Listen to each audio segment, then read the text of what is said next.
What's going on, you guys? Welcome back to the Help More, Sell More podcast. I'm your host, Jeff Burlingame, joined by my co host, Joe Marcoux. Joe, I'm excited for today's topic. Are you? I am so stoked on this because it is something that anybody who has any inclination of being in the sales game, I'm going to tell you right now, kids, we all, and I say we, and me included, I don't care who you are. You could be Grant Cardone, you could be Dan Locke, you could be T. Harvecker, you could be Tony Robbins. Guess what, kids? Everybody needs to be listening to this particular episode because we all suck at this subject. Every one of us. Yeah, and the subject in question is follow up. So, a almost a slogan that we use. We say this so often in the dojo and at Burley Sales that like it just seems like a slogan, but the fortune is in the follow up. And that's what we want to focus on today. Chances are, if you're in the sales industry, if you have been from any period of time, if not now, then in the past, your follow up game has sucked. And that's what we're going to cover today. So, the big question today to get answered is, does your follow up game suck? This is a time for introspection, like with many of these episodes. And that's really the intention is we want you to be introspective, to look at your own sales processes and discover whether or not you are at the top of your game or at the bottom, right? What could you do better? How could we improve? There's always an opportunity for improvement. And that's what we aim to have you find on every single episode of this podcast. So for today, look at your follow-up game. And we're going to dive in. We've got tons of key points. And of course, we'll kick things off with a story time here in a second. Before we do, if you guys like the content, be sure to subscribe to the podcast. You can drop us a 5-star review on Apple Podcasts or Spotify. We appreciate it if you do. And if you know anybody in the sales industry, please share this episode and this podcast around. We appreciate that very much. So story time. Oh, by the way, we do have a free Facebook group. We should probably talk about that more often as Absolutely, well. because So we've been getting more members. It's been great. Get it's more been in. growing. It's been Yep. growing. We've got content dropping in there now. We're going to move the direction of doing some lives in there in the future, possibly this podcast going live in there. Hint, hint, wink, wink. You should be in that group. So it Free is help. giveaways. There will be giveaways and stuff too. It's called Help More, Sell More. So help more, comma, space, sell more. Type it in. I don't think there's anything similar on there, so you shouldn't get buried in the weeds of Facebook groups. There are billions of Facebook groups, but feel free to join. Fill out a few questions so we make sure you're a real person in the sales industry, and we'll let you in. And as long as you're a nice, kind, sharing, abundant personality type individual, you can stay, and we'll like you. Absolutely. All right. Absolutely. So let's get into story time. So, story time today, share a story about a time when you didn't give up on a potential client and it paid off. So, in other words, your follow up game stopped sucking. Like you did a good job with your follow up and it paid off in the long run. So, Joe, you go ahead and you go first on this one. No, that this leads into something just recently, and I love it because, as a matter of fact, I've got a couple of stories that come to mind, and the first one that comes to mind is I've got a couple that are based out of the UK. And Mm-hmm. Afro, if you've been following the podcast, you know who you are. His name is Afrique, and his nickname is Afro. And Afro came into first of all, Afro heard me on another podcast as a guest. Then he ended up hearing me on a mastermind event or seeing me on a mastermind event with Vince Del Monte. If you Mm-hmm. don't know who Vince Del Monte is, he's one of the bigger influencers on Instagram when it comes to the fitness space. And Mm-hmm. I was a guest on his podcast, and then we had such a great time on the podcast that, hey, Joe, I want you to come and speak at my virtual mastermind event. Well, these folks, Afro and his wife Farah, had heard the podcast, then were part of this 7-figure mastermind member, and they saw me speak there, and then they took advantage of coming into a free dojo session, and then they were thrilled, and then it was back and forth, and this is the thing that I want to remind everybody: they were interested. They said yes. The objection was, when is the next dojo starting? We have something starting right around the corner of today as we speak right now. It's literally a few days away. And this is what's interesting. we go through the holiday season, and I've got an email and the back and forth of the email. I've got them in my pipe drive, my pipeline list, right? Where are they? My sales pipeline. This is the thing that mattered, though. We didn't make the quote unquote sale right then and there after their guest appearance in the dojo, which is typically what we do. They needed to reflect, and of course we handled the objection, and we all had a good laugh on how we handled the objection. And we've changed some of our processes, and that's a whole other episode that we could talk Hmm. about in terms of the importance of a courtesy hold, and or Yep. what some people call a deposit. But here's the thing about the follow up. I made sure to get back in touch. I did I do it by email? Hell yes. Did I get a reply? Hell no. So what did I do? I went and found them on LinkedIn. Didn't get anything there. Where did I find them? I looked back in old emails, and it was Afro who said, I do better on Messenger. Got the message, went right to Messenger and followed up. Got a Hmm. response. And then we reconnected. And believe it or not, later today, this morning, as we're recording this, in just under 2 hours time, I've got a follow-up call to literally we're closing the deal. Hmm. It's essentially done, right? So I'm getting the money today. And so all of this to be said, you know, this is just a quick example on the fly where the follow up, and this has been going on since November. Here we are in January. This is Hmm. nothing.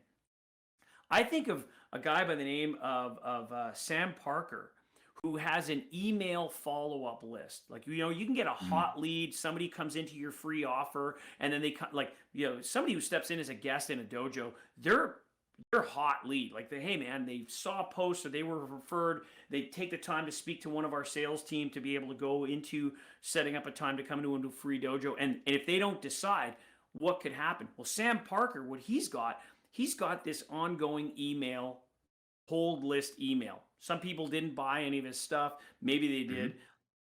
He's been doing this for over 20 years. And he keeps everybody, as long as they don't unsubscribe, he continues to deliver valuable, shareable, and purposeful content. And sometimes Yeah. the sales cycle, due to his follow up concept of cold lead, a cold lead can still go into your automated system. And listen, people like Tony Robbins, Grant Cardone, Dan Locke, and all these people that have been, sales experts as well, they do a great job of this. And of course, I keep building my list. Sam Parker talked about how a guy, after 22 years, finally purchased, and he said, "Yeah, that's a long sales cycle." So it just gives you Yeah. credence to the fact that you don't necessarily always have to just pick up the phone, and it's one of the best ways possible to follow up. You Yep. can have a lead go cold, and usually they go cold because it's your fault. It's Yeah. not because they went cold. They went cold because you didn't keep them in what we call the microwave. You Hmm. didn't keep them warm. You didn't give them reason to remember you. Whether that's an email, tagging them now in a social media post. I've done that. I've had a list of people that I know they follow me on Instagram and have an offer. Tag, tag, tag, tag, tag. Oh, and then Hmm. they warm back up again. How about you, Jeff? What's an example of the fortunes in the follow up and it paid off? So I have a good one I want to share, but before I do that, what I want to throw out there is something you just kind of touched on, like keeping them warm. They'll the important thing here to keep in mind, you guys, and I constantly have to remind myself of this, is that you, that's right, talking to you, the listener, Mhm. and me, and Joe, and Chaz, sometimes Chaz. To me, Chaz is more important. But uh, you are not the center of the universe. They are. Mhm. Like every single person in their own mind, they're on their own Truman Show. Like they are on the Truman Show. They are Truman. They are the person that this whole thing is about. And the problem that we run into is that oftentimes salespeople do not believe that that is true. They believe that they've got such a stellar offer that there's no way that this guest, this prospect, this potential client could ever forget about me. But what you don't understand, and this has been proven through data research, that after that person leaves, they forget 70% or more of what you just talked about. The moment that they leave your presence, close the Zoom window, walk out of your business, they have forgotten 70% or more of the information you delivered. So that beautiful iPad presentation you did, that PowerPoint, The that like PowerPoint. the step by step, just super clean feature rundown that you did, they forgot Yep. all of it. They don't remember any of that crap because as soon as they walk out the door, what happens? They get a call from the daycare, and the daycare has to shut down again for quarantine. They got to go pick up their kids. They get out of there, they get a call from their teenage kid who's stuck in an after school program, and they have to go pick them up. They get a call from the school. Snow, has come in. Like, we're just dealing with this right now in Michigan, so lots of kid stuff on my mind because my kids are dealing with this. Okay, but snow has caused school cancellations. Now you got kids at home. What are you going to do? They get a call from their boss. There's something that's due tomorrow. They get into a fender bender on their way home. There's a million things that could happen that will quickly supersede what you guys just spoke about for 30 minutes or an hour. So don't rely on your beautiful presentation. Don't think that you had such a powerful impact on this person that they won't forget when they walk out this door, because guess what? They will. And that is why, to Joe's point, you guys need to close today. You need to close a deal right now. And by close, and this is another funny thing that I need to bring up, but maybe this is a whole other episode. I would often get salespeople, like my salespeople, my team, telling me, "Hey man, I made a deal. Like, I'm so stoked. This is awesome. They're gonna pay $3,000." And I'll go, hang on, hang on. You said what? They're gonna pay? You meaning they didn't pay today? Meaning you didn't take payment? Meaning you didn't close a deal? A deal is not done until some sort of transaction occurs. If there is no transaction, there is no sale. Quit kidding yourself. Don't count that Yep. as a close. It ain't a close, dude. So, all this to come back to, like, you guys need to get like the courtesy hold. You need to make a sale. You need to make a transaction happen today. Otherwise, the sale has not occurred. So just keep that in mind. And that's what we're really diving into with the whole follow up concept, is like, if that fails to happen, if that doesn't happen, how do you keep this person warm enough so that they're still thinking about you day after day, week after week, until they make this decision? And we're going to get into some tips on that here in a second, because we always like to hit key points and action steps every episode. Now, real quick on my story, it was about it might have been 8 weeks, so maybe like 1 to 2 month range follow-up process that I went through. This was selling for a mentorship company that I worked for, and the program was about $5,000.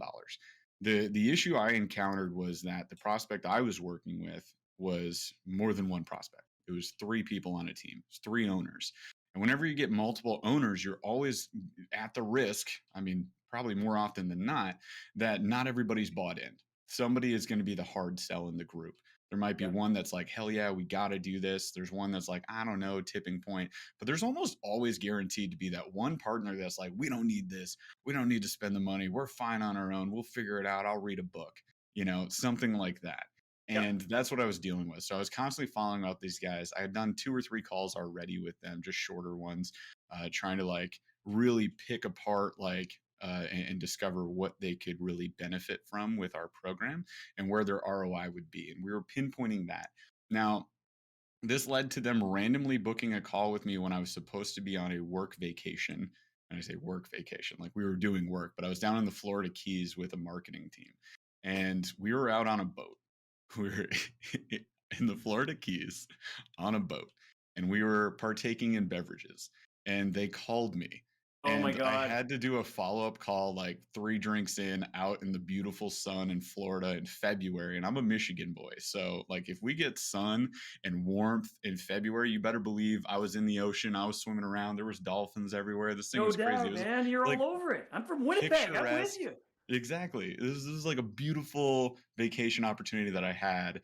And I get this call, and I'm out in the Keys, like literally taking this call way offshore. I don't even know where we were at that point. I needed GPS to pinpoint ourselves. And I had to walk through and just talk through with this guy. And I'm used to doing Zoom calls. This was a phone call. So I'm like already outside my comfort zone. But basically, I got him on the phone. I sat at the front of the boat. All my friends were in the back of the boat. I just had them turn down the music so I Yeah. could Yeah. talk.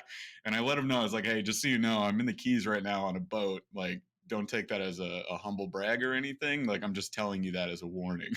So then we just kind of like walked through everything again, reminded them of the ROI, how amazing this opportunity would be for them, and they agreed to it. And again, I didn't take the courtesy hold. So, I mean, I Mm, was on a boat. I was like, how could I can't right, process this payment right here, right now. I just didn't have the technology in my hand. It wasn't on my phone. Don't come at me in the comments and be like, just open your phone, do a PayPal. We didn't do right. that. And I didn't have the link or the access out there. I needed my computer, which was back at the Airbnb we were staying at. So unfortunately, I had to be like, look, let's follow up a little bit later. I'll get you guys set up. And it took until the following Monday, which was like 3 days later, but I got back, got in touch, set them up, and they paid. And they paid in full, in fact. So, it was just a funny scenario. I was thinking of, like, that was the one and only sales call that I'll ever take from a boat. And I promised myself that I was like, no more, don't do this again. Mm, Like, that was a fun yeah. single experience. Like, man, you got through that. You eventually made the sale, but I don't advocate for that. Like, don't be trying to like show off and be partying and trying to close the deal. Okay. But that This was just isn't this a isn't scenario that happened for me. this isn't the days of back in the 70s and 80s where, hey, Yeah. we're gonna have a 4 martini lunch and The Jordan like, Belforts, you mean? well, that, yeah, those days are long gone, Yeah. man. And follow up has to take on it's a different thing today, Yep. where if you can't follow up, then can somebody follow up for you? Right. Yeah. Can you Do you have have a an automated team? system? You're right. Can you have an automated system? Do you have a service that can do the follow up? These are Mhm. options that are out there. Yep. You're very well aware, Jeff, that I'm part owner of a company that's called Lead Cycles, and for the bicycle retailer, we do the follow up for them because they're too busy. We Mhm. listen. I understand for those listening right now. Jeff and I both fully understand that you have to also understand where do you cut your losses, Mhm. because you can you could be so busy where it's like leads coming in, and then what are quality leads versus garbage leads? Just Right. because you got lots of leads doesn't mean you've got, who do you follow up with? That's Right. the filtering your leads in and of themselves. Like, we could have an episode just of what's the right kind of lead and what's your effective Mhm. cost per lead. That's a that's a huge deal. Then the next thing is, you know, are you personally doing the follow up? And if you are you following the right lead, or are you just wasting your time? Because this is where people go, I need more leads. Well, do you need more Right. leads or do you need more sales? Yeah. That's, I It's my mean, favorite so question to ask. because I ask that question often. Do you need more leads or do you need more sales? Personally, I want to be able to make more sales. I mean, I want everybody that's listening, I want you to be super successful. I want you to be able to make a difference in people's lives. I also Mhm. want you to make a difference in your own personal life, which really means that you've developed a skill that gives you the freedom. Don't If you want to work more, great. If you have the option of working less and having the ability to have more leisure time, quality time with friends, family, and loved ones, uh, And yeah. revenue. Well, that's You just it, right? work less, make more. Wouldn't that Yeah. be great? I mean, Well, when you guys, just think about your closing percentage. This was like yeah. episode 3. We talked about sales metrics, right? I almost wanted to do sales metrics again today, and we'll probably Oh, recap it pretty soon for sure. because it's that important. But if you know your numbers, if you know your lead conversion, look to your lead conversion right now. In other words, how many leads did you bring in and how many signed up? And I also want to add this caveat, which I think I did on episode 3 here, but a lead is anybody who touches your business in any way, shape, or form. So don't be fluffing your numbers and saying like, they weren't qualified. Like if you drew them in through an ad or organic posting, or they showed up or they called you, like that's a lead.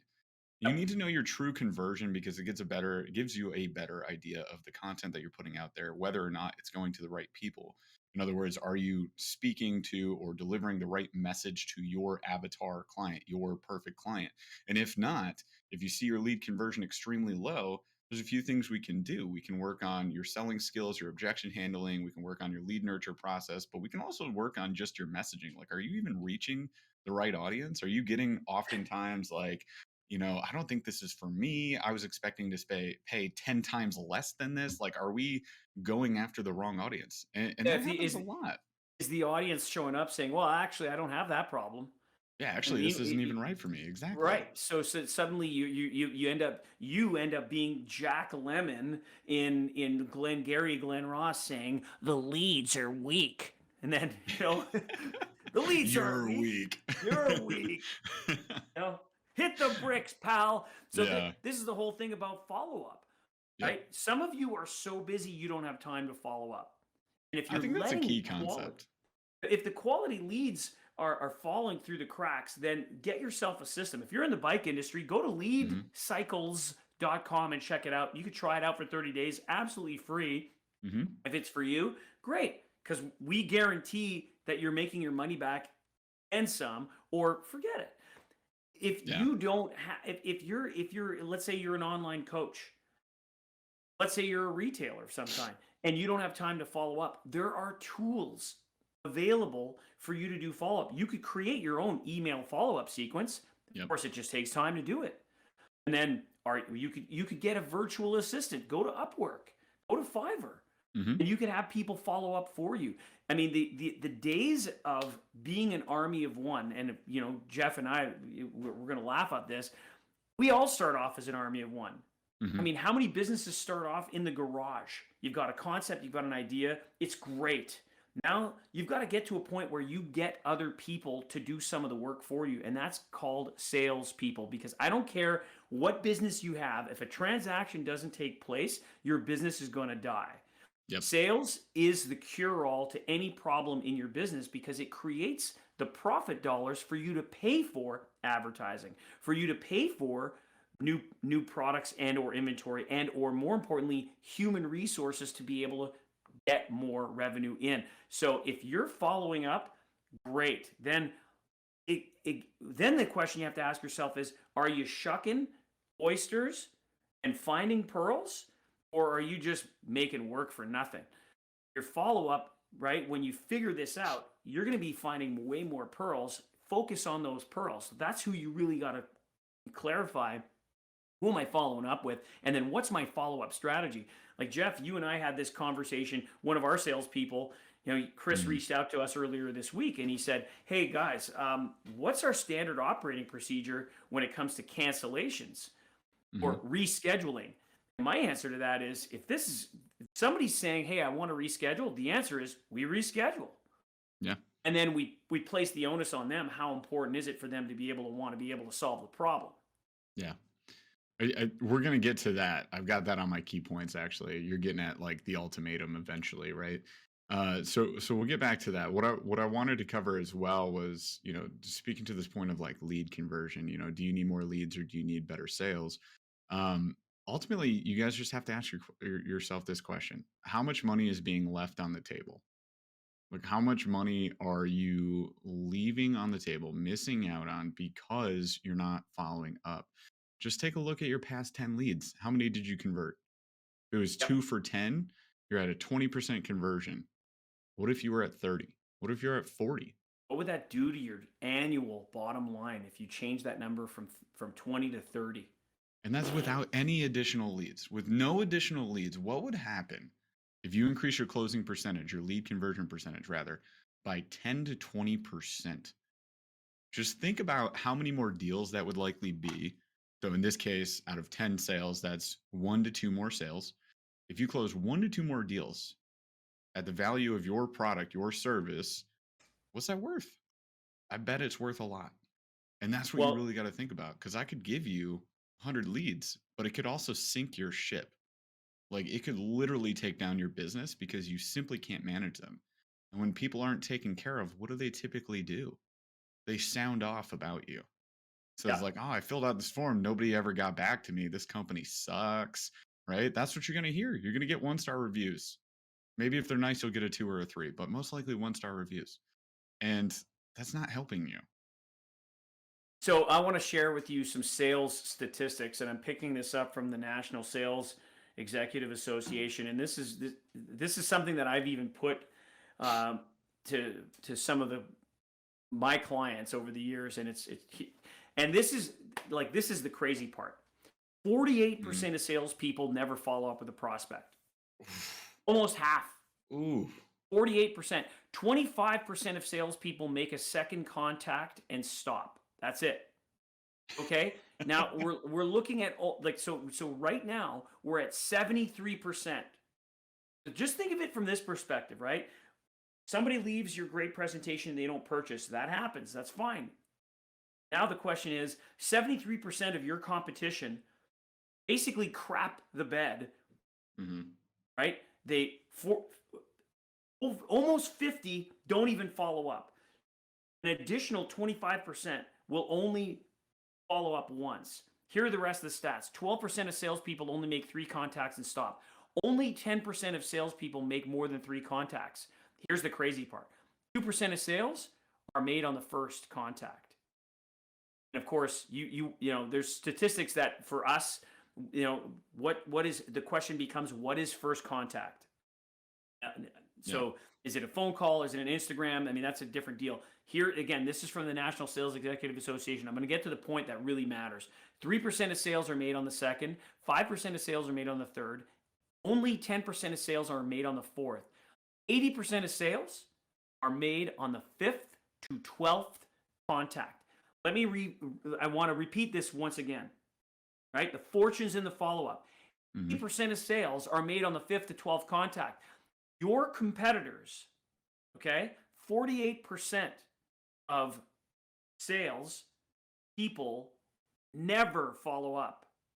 If you were to just pick up the bootstraps a little bit here, kids, and follow up as much as 5 times, and I know some people go, oh, Joe, that's way too aggressive. Snap out of it. That's not aggressive. You're I don't want following to up feel because they pushy came to though, Joe. you. Yeah, I don't. they I don't came want to to chase my you. clients. They come to me. It's not like they're people walking into a grocery store buying bread and milk here. Okay, Yeah. we're not dealing with grocery stores. We're dealing with people here that have quality, high ticket services, whether you're in coaching, whether you're in high ticket retail.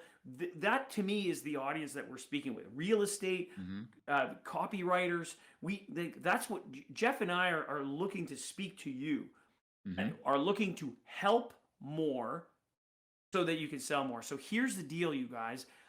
80% of sales are made on the 5th to 12th contact. Think of, do you have competition? I'm going to ask everybody right now. You, the listener, do you have a competitor? Yeah. I guarantee you do. And if you don't, you will. So we all have competition. If essentially 3/4 of the competition aren't following up, what happens to your business if you start being consistent with your follow-up? I guarantee you something. Way more money. You're going to help more people. You're going to sell more product. You're going to sell more services. You're going to sell more coaching. The key here is, what are you doing to follow up? So what are some follow-up strategies, Jeff? Yeah. If you guys want to stop burning cash, I could literally just like hear and smell $100 bills lit on fire as you were going through those metrics. Like it's crazy. Literally that's what those salespeople are doing. It's absolutely absurd to have the audacity. And I hear this so often, Joe, and I know you do too. I don't want to chase my clients. I don't want them to feel like I need them. I don't want to be pushy. I don't want to be salesy with these follow-ups. What if I call them and they're having dinner? Bro, they came to you. They came to you in the first place. The only reason they're a lead in your system is because they were interested in what you were offering. So if someone's interested in what I'm offering, it's not like I'm that dude at the mall kiosk that's trying to like spray you with cologne and be like, hey, smell this. It's great. Like you're at the mall to shop for something. You're not looking for cologne and I'm trying to sell you something you don't need. That's door-to-door sales. We're not doing that. You guys are creating valuable products and services and you're putting it out there. You're planting your flag and you're saying, this product, this service is amazing and it will help you in these ways. That's your value proposition. And somebody saw that flag, walked over to you and said, tell me more. And you're like, well, I don't want to chase them. That's the most ridiculous thing I've ever heard. And if you can't tell, it gets me a little fired up, right? Because every time I hear that, especially from like gym owners, I get it all the time. Personal trainers, gym owners, like, I don't want to be pushy. Like, you're telling me that you planted a flag and said that you have the best fitness service in town and you're afraid to call a person back? What? Like you can't plant a flag and not call back. That's dumb. So Come on. You nailed something right on the head there, Jeff, and this is where it all stems from. A lot of people aren't doing follow up, not because they don't have the systems, but because they're afraid Yeah. to take the action step. Because what's happening is, and this is okay, you guys, this is for everybody that's listening, this is totally okay to feel Yep. uncomfortable with this concept of I've got to reach out and get out of my comfort zone. I'll be the first person to admit there's a lot of times where it's like, oh, I just don't want to follow up. Right. And meanwhile, I've got this list, right? I've got Mm-hmm. papers in hand right now, people that have expressed interest. I went and spoke at an event, and again, right? Some people didn't put a courtesy hold down, they didn't put a deposit down, so we've got to follow up with them to get them on Mm-hmm. board. Well, guess what? That requires us. And I mean, I just closed a deal with somebody where I followed up with them 6 times. Totally Mm-hmm. worth it. It was worth it. And it was like, send an email, send a text. I ended up, here's what's interesting. With this particular guy, I had his email address, his personal mobile number, his store number, and even his father's mobile number on this sheet. I shit you not. I can't make this up. And so, like, follow up. His store's in Boca Raton. Yeah. I ended up calling his dad on his mobile number. He was in Portland.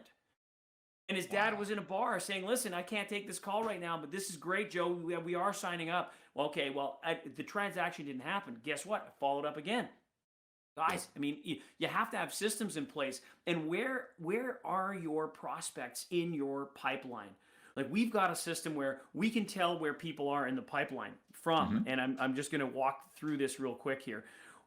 We figure out where they came from. So let's assume it's, okay, they've gone from cold phone call, or they came from social media post, or wherever the Mm-hmm. lead came into the funnel. Then it's, okay, follow up, right? Did we do a follow-up call? Did we have a discovery call? Did we put them in the microwave?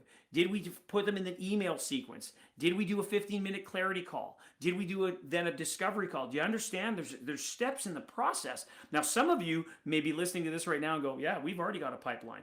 We understand that. If you're a retailer, this is a great example, because a lot of retailers, they go, well, people come in the door. Yeah. And then they say, I need more leads, so I need to advertise. It's like, well, wait a second, right? Best example of this is I know retailers that will go and they'll do a trade show. Mm-hmm.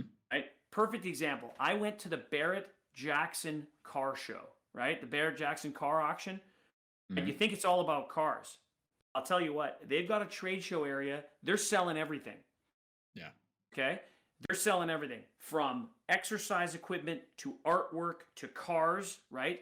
To accessories for automobiles, to electric bicycles, to kitchens, bathrooms, outdoor patio furniture.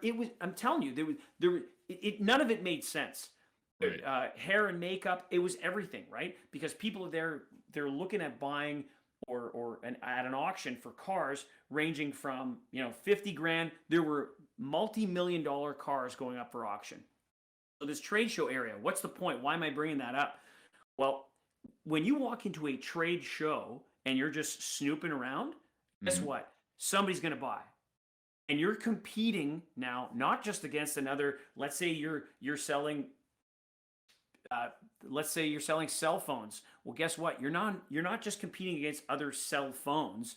You're now competing for dollars, because if they don't buy your product in your booth, they're going to be buying that barbecue or that patio furniture or that hot tub or the fishing equipment over there or the exercise gear or that Peloton bike or whatever. Because all of these things are available in this trade show. So if they don't buy on the spot, then what do you do? And this is the major mistake. You want to talk about follow-up nightmares? People will go, well, thanks for coming in the booth. See you later. And then they never follow up with people.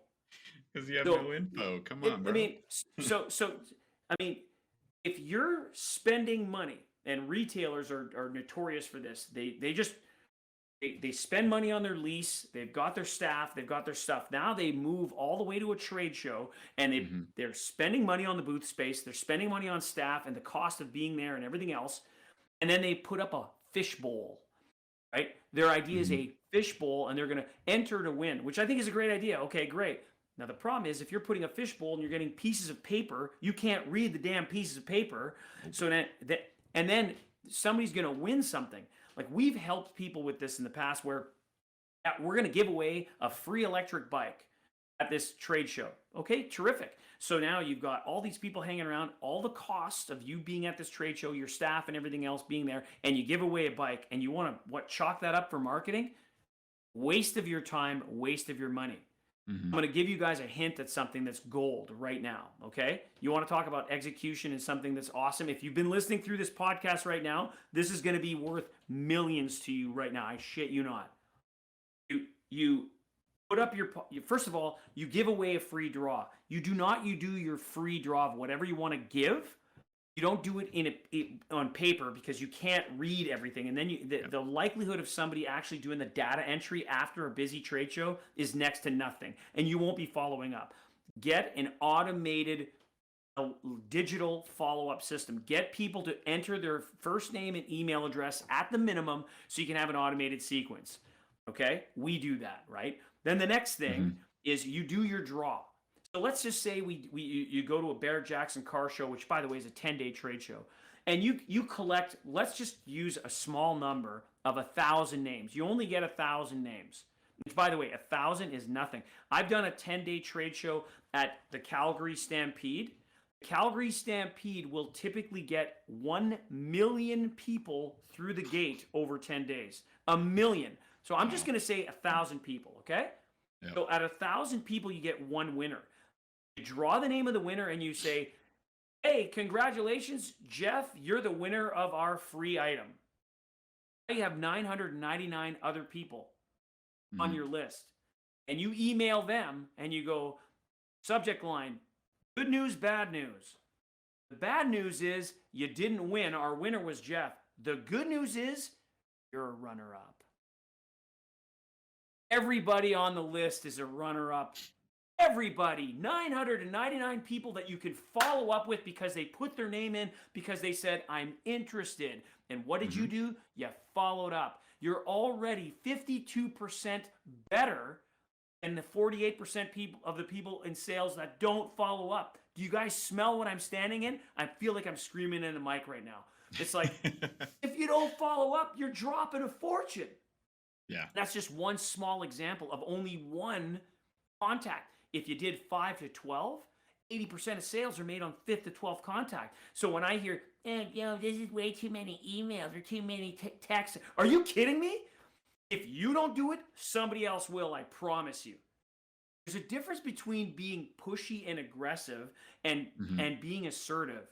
If you're going to be passive in your approach, I promise you, you are the gardener in a war. And I'm suggesting to you that you're better off being a warrior in a garden. Now, I'm not suggesting that the messaging that you're doing during your follow-up needs to be pushy or aggressive. What's your messaging? That's different, right?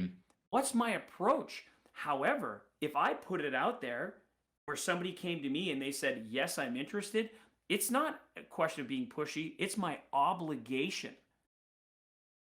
We are all obliged. And until, it's okay. If somebody unsubscribes or says no, and it's truly a no, I'm okay with that. It's fine. At least you've taken the shot, man. Absolutely. I know you love hockey references. Wayne Gretzky, miss 100% of the shots you don't take. That's it. You're going to miss 100% of the shots you don't take. You got it. Come on, people. You're just leaving money on the table. Let's not do that. All right. So quick key points. Let's get into some action steps here to close things out.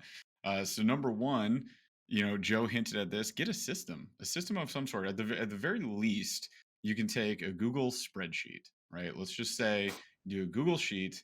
If you are using a lead capture form, which you should be on your website, on a landing page of some sort, you can actually create automations. One example of which would be a company called Zapier. So Zapier, Zapier.com. Go check it out. It's pretty cheap. It's actually the free version's fine, but you can do like multi-step automations from app to app. Which makes it simple to take, say, a WordPress form from your website and automatically move that lead's info in the entirety to a Google Sheet. So you would have individual columns for like their first name, last name, phone number, email. And this makes it really easy to organize and track that data, for one. For two, you can simplify your lead management system here by just green, yellow, or red lighting each of those leads. So green, they signed up, or maybe if you have like a booking list and then a like sign up, no sign up list, right? Or they showed up to your sales appointment. They either buy or they don't, right? Hot, warm, cold.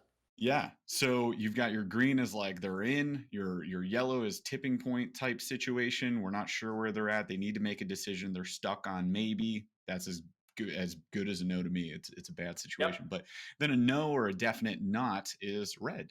So that's just like that's how I started any business I was working in with sales. Eventually, you level up to something like lead cycles. You have like Pipe Drive. You have CRMs that are out there that do this for you. But if you want a cheap to free, simple solution, just do that. WordPress form or lead capture forms, automation connected to Google Sheets, and then track green, yellow, red. So there's a simple place to start. Now, from there, you go to what is the messaging? Joe was hinting at this. So, do you create your own email automations? Do you have personal touch points? Now, this comes down to what we think of as like the prospect or the client journey, the guest journey, because we like to call our prospects guests on the show. It's just a way better term. So, our guest journey is going to look like this. They enter your system, your sales funnel as a lead. They have become a lead. What happens? What's the next step? What's the cadence of contact? So do you contact them once a day, once a week? Is it more contacts up front? Probably what I would suggest. Should And be. then, slightly delayed as time goes on. How long do you keep them in each of these stages? Joe was hinting at we keep our leads in these different stages or automations, and you can move them through that or sequences rather where different messages are being delivered. So for example, up front, they're a hot new lead. We're going to hit them with like, hey, let's book a call. Let's talk soon. All of that. They've been in the system a while. They're cooling off. Like, let's throw them some value. Like, how can we pump them back up, return Yep. them to the microwave, take them back to a warmer setting? So you got to think about things like that. You could also have a free Facebook group like we have, where you can Yep. put people into that and you can deliver value on a daily or weekly basis. And that's a method of keeping them warmed up. Because sometimes it just takes a while for them to make that decision or get to that boiling point. I think we talked about this in our dojo yesterday, Yep. right, Joe? That Was was Sam the Parker temperature? who Yeah, Yeah. Sam Parker, who talks about the difference between 211 and 212 degrees. It's just that 1 degree. At Hmm. 211 degrees, water is boiling. At 211 degrees, water is super hot. At 212, it boils and it creates steam, and that Hmm. steam can move a locomotive. And that's the difference between 211 and 212. So the question we have for you is: are you, just like Sam says, are you 211 or are you 212? And what Jeff Yeah. is talking about with all these options that you could do, and many of you, you're salespeople, and we know you're busy. If you can't do the follow up yourself, the idea of spending a little bit of money and having somebody do it for you, done for you services, whether it's lead cycles or getting a copywriter, getting somebody who can understand your sales funnel and they can build it out and create the automations for you.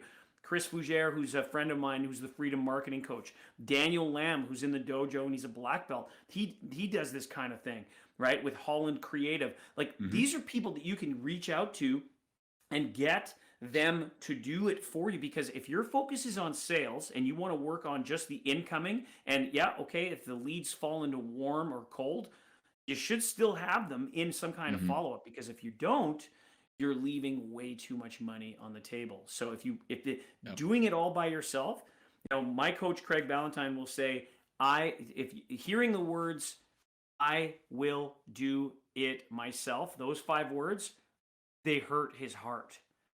If you're an entrepreneur, the idea is you want to automate, delegate, Yeah. and eliminate. So doing it all by yourself, you're just going to work yourself to death.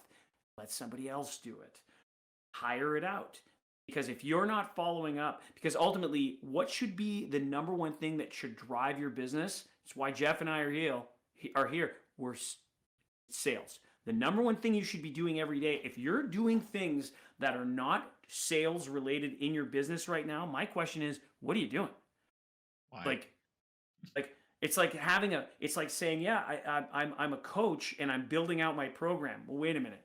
You, you can build out your program all you want. Are you creating sales to be able to get people in your program? Because you can have this beautiful program all on a document.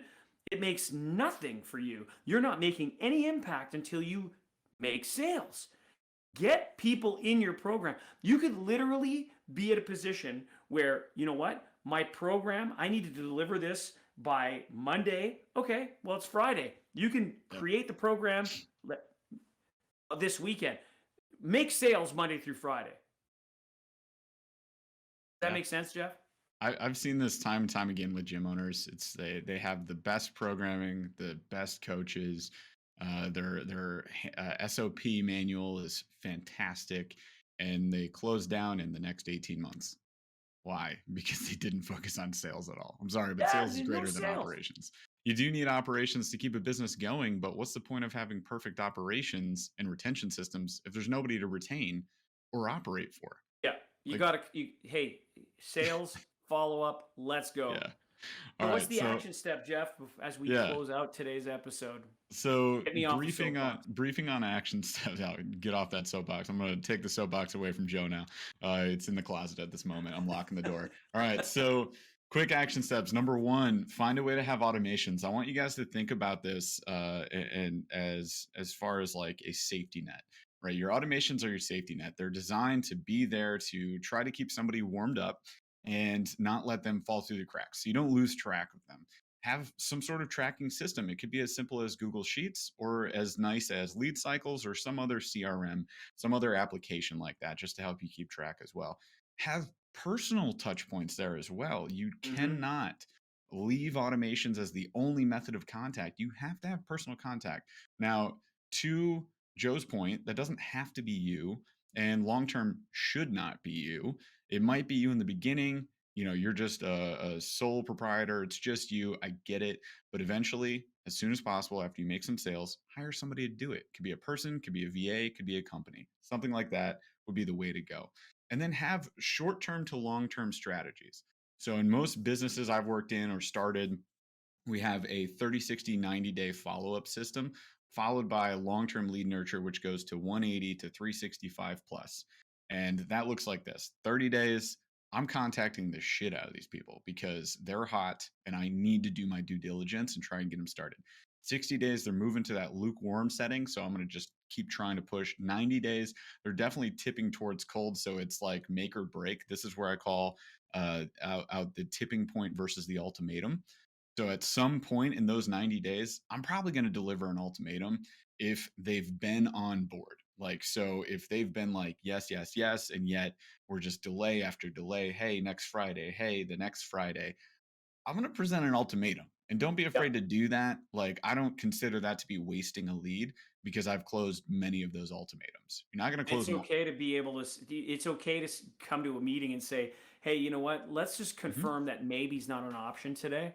Mm-hmm. Now, yes is a great example. No is acceptable. Maybe is not on the table today. Off the table. Yep. Exactly. So it's okay to do that because we can't just let Yep. them kick rocks forever, right?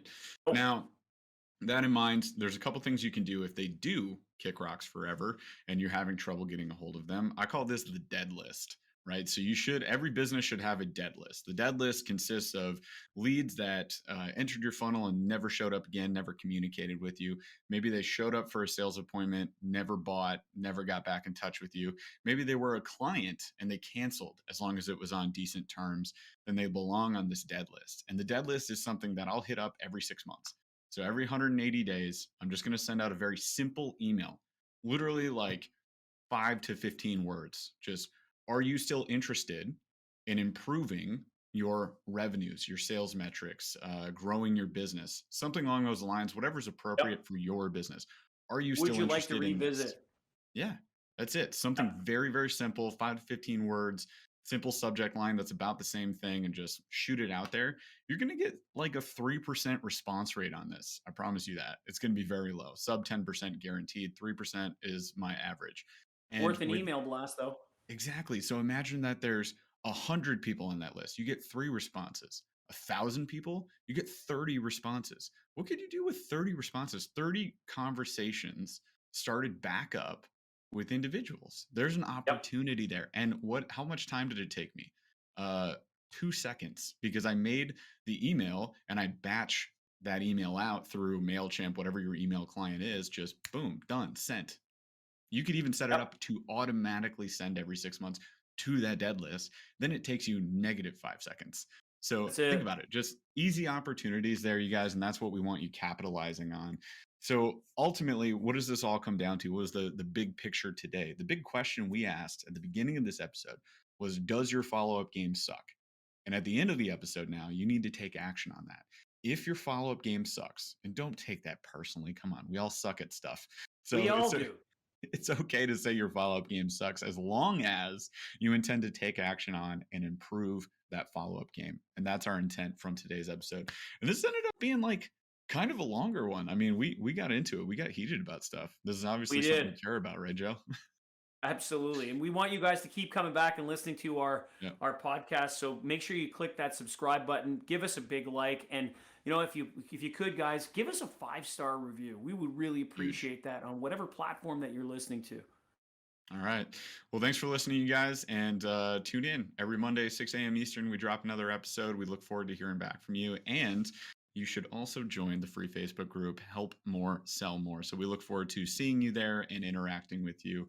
Thanks again, you guys. Chaz, take us out.